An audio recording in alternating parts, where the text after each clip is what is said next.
মানুষ এখন বিক্ষোভের মুখে, সেজন্যই মোদি চাইছেন যে কোনোভাবেই হোক ক্ষমতায় এসে মানুষের এই কণ্ঠস্বরটাকে দমন করা। তাই তিনি বলছেন পরবর্তীকালে আর ভোটই হবে না। নির্মলা সীতারামনের স্বামী বলছেন যে মোদিজি এবার জিতলে দেশে আর ভোটই হবে না। ঠিকই বলেছেন। বিজেপি আরএসএস তারা যে ফ্যাসিস্টিক রাষ্ট্র তাদের কল্পনায় আছে, এবং সেটার সাথে ধর্মের কোনো সম্পর্ক নেই, সাম্প্রদায়িকতার সম্পর্ক আছে, দাঙ্গাবাজির সম্পর্ক আছে। দাঙ্গাবাজের দেশে ভোট, গণতান্ত্রিক ব্যবস্থা, মানুষের কথা বলার অধিকার, এইসবের প্রতি ন্যূনতম সম্মানবোধ থাকবে না, এটাই ধরে নেওয়া যেতে পারে। হিটলার মুসলিনিরাও তাই করেছিল। আমরা এই কারণেই ভারতে যেটুকু আমরা আমাদের স্বাধীনতার লড়াই অর্জন করেছি সেটা রক্ষা করার জন্য লড়ছি। গণতন্ত্রের জন্য কতটা আতঙ্কের এটা? গণতন্ত্রের জন্য ব্যাপক আতঙ্কের, এবং সেই কারণেই তো আমরা সব একজোট হয়ে প্রথম কথা এটা বলছি, বাকি যা নিজেদের মধ্যে যা আছে আছে, কিন্তু আগে বিজেপি হটাও, দেশ বাঁচাও, এবং বিজেপিকে সাহায্য করছে তৃণমূলের মতো দলগুলো, তৃণমূল হটাও, রাজ্য বাঁচাও। মোদিজি জিতলে আর ভোটই হবে না দেশে। প্রভাকরণ ঠিক কথাই বলেছেন।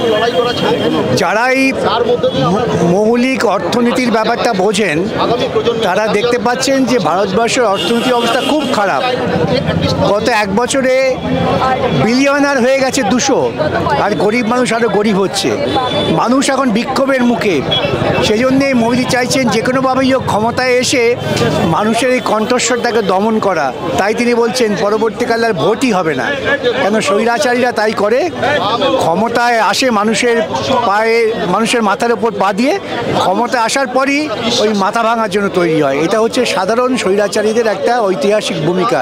সেই ভূমিকার পথেই মোদি চলেছেন। অতএব প্রভাকরণ যা বলেছেন ঠিকই বলেছেন। গণতন্ত্রের জন্য কতটা আতঙ্কের এটা? সাংঘাতিক আতঙ্ক।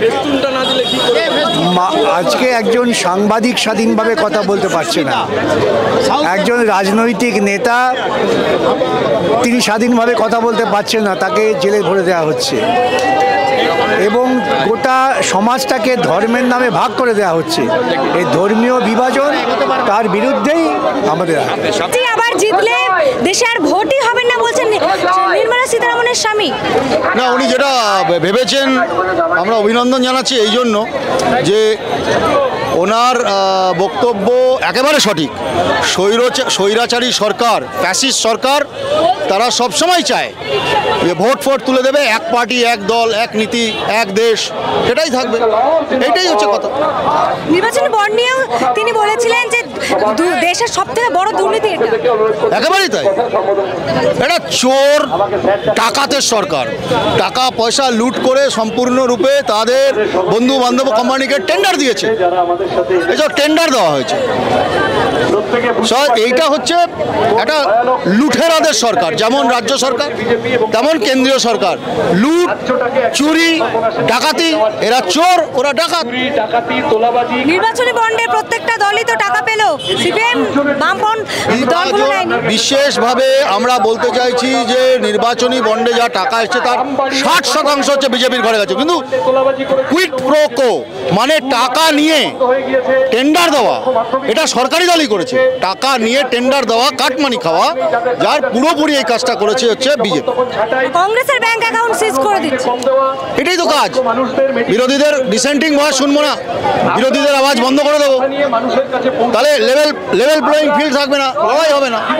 এটাই তো চাইছে, দল রাখতে চাইছে না, বিরোধিতার স্বর বন্ধ করে দিতে চাইছে। এটাই ভারতবর্ষ, নতুন ভারতবর্ষ, মোদির ভারতবর্ষ। মমতা ব্যানার্জি বলছেন যে বাংলায় বাম কংগ্রেসকে ভোট দেওয়া মানে বিজেপিকে ভোট দেওয়া, তাই একটি ভোটও নয়। মমতা ব্যানার্জি যতদিন আছে বিজেপি ততদিন থাকবে। মমতা ব্যানার্জি আর বিজেপি একই পৃষ্ঠার এপিট আর ওপিট, একই মুদ্রার এপিট আর ওপিট। Political DNA of Trinamool Congress and BJP আর সেম। কৌস্তব বাগচি মমতা ব্যানার্জিকে হারতে চেয়েছিলেন, বিজেপিতে চলে গেলেন। এরকমই হয়। কৌস্তব বাগচি চলে গেলেন, তারপরে দেখা যাচ্ছে নওশাদ সিদ্দিকী, তিনিও জোটে এলেন না। লড়াই করতে গেলে মেরুদণ্ড লাগে, লড়াই করতে গেলে সোজা লাগে, লড়াই করতে গেলে হিম্মত চাই। যুদ্ধের ময়দান থেকে যারা পালিয়ে যায় তারা কাপুরুষ হয়, তাদেরকে কাপুরুষ বলা হয়। বুক যারা দেখায় তারা পিঠ দেখায় না, বুকে গুলি খায়। লড়াইয়ের ময়দান থেকে যারা পালিয়ে যায় তাদেরকে কাপুরুষ বলা হয়।